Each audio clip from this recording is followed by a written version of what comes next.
Mi nombre es Miguel. Hoy tenemos un tema bastante interesante con el pastor y psicólogo Oscar Beltrán sobre Salomón. Vamos a debatir algunos puntos de vista interesantes sobre este rey de Israel y algunas cosas de las que él hizo, consecuencias y qué aprendemos de todo esto. Oscar, bienvenido. ¿Qué más, Miguel? ¿Cómo estás? Un saludo a ti y a todos los que nos acompañan en Oración TV. Claro. Oscar, vamos a hablar hoy sobre el rey Salomón. Es un personaje bastante interesante. Hay muchas cosas a donde cortar sobre lo que hizo la historia de él. Pero vamos a empezar con algo interesante. Salomón hereda un reino del rey David. Y evidentemente tenía en sus manos una gran responsabilidad. De hecho, el padre se lo dice, le dice qué tiene que hacer para que le vaya bien, empezando por ahí. Ya él sabía lo que tenía que hacer. De hecho, parecía no complicado el tema. ¿Qué pasa? Que a medida que crece y se va desarrollando el escenario de su vida, Dios le aparece 3 veces a él. Le dice, mira, no haga tal cosa, no te junte con tales mujeres, no haga... Fue reiterado. De hecho, yo creo, dentro de la Biblia, si hay un personaje donde Dios le fue reiterativo y le aconsejó directamente a él, fue a Salomón. Sí. O sea, él se le apareció 3 veces. Eso fue mucho que decir. Es así como te digan, mira, te va a ir mal por ahí. El mismo Dios, no fue un profeta, no mandó un profeta. Claro, en sueños se le apareció, sí. Pero fue el mismo Dios, no mandó a nadie. Ahora bien, ¿qué pasó con la vida de Salomón? Tanta riqueza lo abrumó. ¿Dónde fue el declive de Salomón en esencia? Bueno, como tú dices, la historia de Salomón es bien particular. Obviamente un tipo lleno de poder, rodeado de poder. Yo creo que el problema de Salomón, las concesiones que hizo. Salomón, antes de pedir sabiduría a Dios, lo primero que hace es casarse con la hija del faraón. Un pueblo al que sin duda alguna Dios les había dicho que se cuidaran de tener relaciones con ese pueblo. De hecho, él tuvo relaciones con todos los pueblos habidos y por haber. Entonces, precisamente lo que vemos aquí en Salomón es el resultado de una persona que cree que por sus propios medios y esfuerzos puede hacer la voluntad de Dios. Y eso es lo que vemos en Salomón. Pensó que con toda su sabiduría él podía seguir y hacer lo correcto. Y fíjate que él fue un muy buen juez todo el tiempo de su reinado. Claro. Pero su vida privada fue un completo desastre en ese sentido hablando. Porque, a ver, vamos a aclarar un asunto. En teoría, pareciera que él hizo las cosas que Dios le agradaba, se reconstruyó el templo, hacía una serie de cosas que a la vista de todo el mundo pareciera bien. Pero en práctica, él le dijo, no te juntes con este tipo de mujer. Exactamente. Sácanos de duda. Pero mira, a ver, sí, es cierto. Dios le dice, mira, no te juntes con estas mujeres porque van a terminar inclinando tu corazón. Pero eso hay que leerlo con mucho cuidado, porque entonces van a saltar a decir, no, claro, el hombre es bueno y la mala es la mujer. No, precisamente no, fíjate.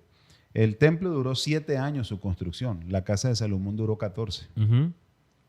Deduce entonces cómo era la casa de Salomón. Claro. Entonces estamos viendo que el problema del ser humano es que no tiene esa capacidad de manejar toda esa pomposidad y toda esa honra, toda esa gloria, fruto del reconocimiento. El ser humano eso termina afectando. Se le pasó a David también. Okay. No podemos romantizar la figura de David. Claro. Que David era el bueno y Salomón el malo. Claro. Como verdaderamente así lo asume el pueblo de Israel. Que David fue muy bueno y Salomón muy malo. No, David tuvo sus detalles y Salomón también. Pero eso fue lo que el pueblo pidió. Querían rey. Bueno, Dios les envió un rey. Y lo que verdaderamente desvía a Salomón son sus decisiones.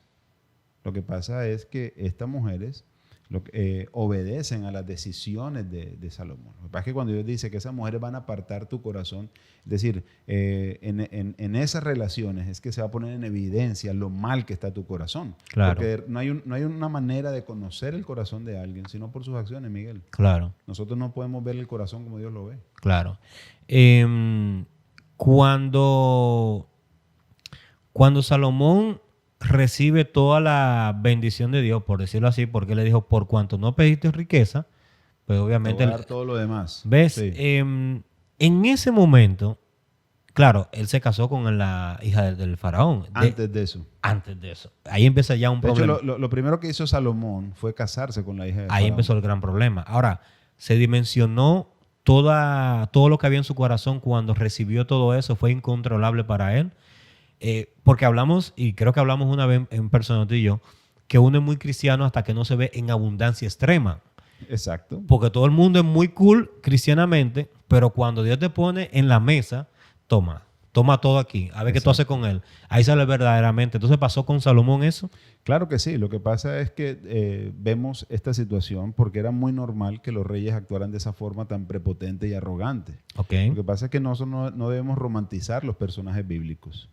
Salomón era un rey. De hecho, fíjate cómo comienza él el reinado. David le dice, esfuérzate y sé hombre. Uh-huh. Y cómo Salomón comienza su reino. Salomón tiene que matar unos cuantos, porque los reinos había que afirmarlos. Claro. Y él le manda inclusive, mira, acuérdate de fulano que me hizo tal cosa. Exactamente. Y así lo hizo. Entonces, el reino comienza así porque lastimosamente los gobiernos humanos son así, Miguel. Uh-huh. Habrá gente que te quiera, así tú seas lo peor, y habrá gente que te aborrezca, así tú seas lo mejor. Uh-huh. Y esa gente que aborrece al rey debía morir. Entonces, de por sí, la figura de rey humano no deja de ser contraria a lo que significa Dios como rey de Israel. Y ese es el resultado del pueblo. Y ese es el resultado de lo que ellos pidieron. Entonces Salomón es eso. Entonces Salomón lo que hace es que comienza a vivir en función de sus deseos y sus apetitos. Y empieza a adquirir sabiduría. Y para poder adquirir sabiduría tú tienes que conocer una cultura, tienes que conocer aquí, tienes que conocer... Enredarte. Exactamente. Entonces Salomón comienza a alimentar su sabiduría ya no solamente desde lo que tiene que ver con el temor a Dios, sino con la experiencia. Por eso dice en Eclesiastés, dice, claro, a la risa dije enloqueces, no le negué cosa a mis ojos, no negué placer alguno en mi corazón.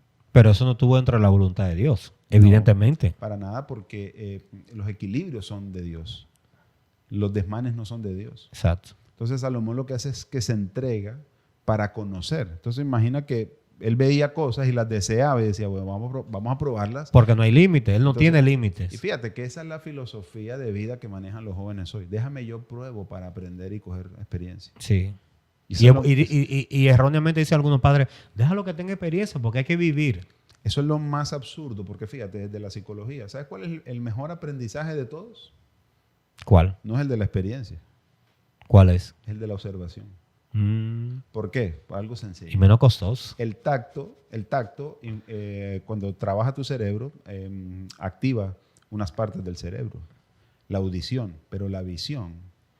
Cuando tú estás viendo y estás aprendiendo a través de la visión, se activa casi todo tu cerebro. Claro. Entonces, el órgano de aprendizaje por excelencia es la observación. Entonces, de hecho, es el primer paso del método científico. Observa. Entonces, Salomón, con que observar era suficiente. No, él tuvo que probar de todo y alcanzó a tener 300 concubinas y 700 reinas a las que cada una le tenía un lugar de adoración para su Dios. Y ahí comenzó el gran problema. No, ahí se manifestó el problema que ya él tenía en su corazón. Sí. Una pregunta bien básica. ¿Se puede perder fácilmente un cristiano cuando tiene una abundancia repentina?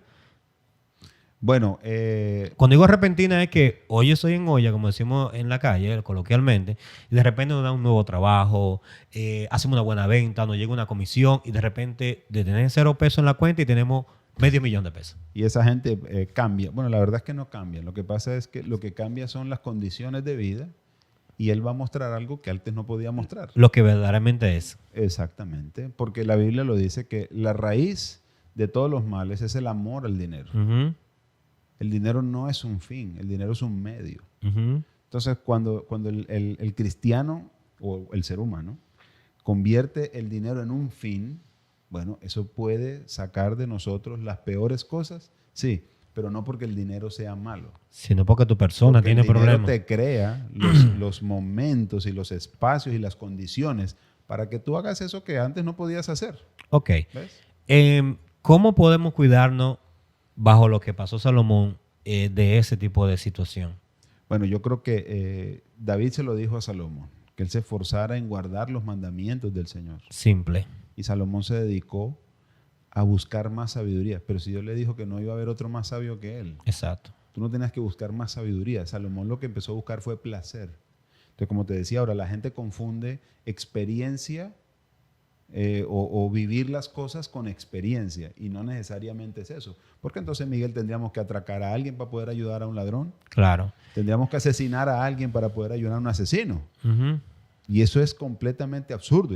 Y esa es la mentalidad con la que Salomón comienza a gobernar. Claro. Entonces, ahí vemos el desastre que vemos. Oscar, finalmente, hay una inquietud sobre el libro donde habla de Salomón, de la historia de Salomón, si fue salvo o no. ¿Fue Salomón salvo? Hay mucho interrogante sobre eso. Bueno, mira, fíjate, Salomón escribió 3 libros. ¿Ya? Cantares, Proverbios y Eclesiastés. Se dice que el primer libro que escribió Salomón fue Cantar de los Cantares, que es todo un tema de galantería, y él se lo dedica a su primera esposa. Ok. Fíjate, ese libro dicen que él se lo dedica a su primera esposa porque habla como una mujer de tez morena, africana, ya del norte de África. Y en ese momento estaba bien, porque es el deleite de la mujer de su juventud, fíjate, con su primera esposa, que debió haber sido la única. Uh-huh. Pero no, él tuvo 700 reinas. Bueno. Se estima que el segundo libro fue Proverbios, o bueno, parte de los Proverbios, que no todos los escribió Salomón, donde es como la cúspide de su sabiduría, uh-huh, del ejercicio práctico. Y su tercer libro es Eclesiastés, donde ya él es un tipo ya maduro, uh-huh, ya en sus últimos retirado años, y narra todo el padecimiento que él tuvo, porque se encontró que todo lo que él hizo terminó siendo superficial, vano y pasajero. ¿Ya? Algunos dicen que al final de sus años quizás Salomón se arrepintió, pero Salomón no pudo dejar de adorar los dioses de sus otras esposas. Bueno. Entonces ahí yo pienso que nosotros debemos quedarnos con la soberanía de Dios en ese sentido. Y segundo, fíjate lo importante que es confiar en las obras. Por eso lo importante es confiar en la gracia y la misericordia de Dios. Si él se arrepintió y Dios escuchó su oración de clamor, él está con Dios. Nadie sabe eso en la Biblia. Exactamente. Entonces, por eso es tan peligroso confiar en las obras, Miguel. Por eso hay que confiar en la misericordia de Dios todos los días. Porque cuando tú confías en tus obras, te frustras porque vamos a pecar. Claro. Pero cuando tú confías en la gracia de Dios, en la misericordia, oye, increíble, tú vas abandonando el pecado. Así mismo es. Sin duda alguna. Señores, gracias por estar con nosotros en este nuevo podcast. Les invitamos a seguirnos en YouTube y que sigan disfrutando de nuestro contenido. Hasta la próxima y muchas bendiciones.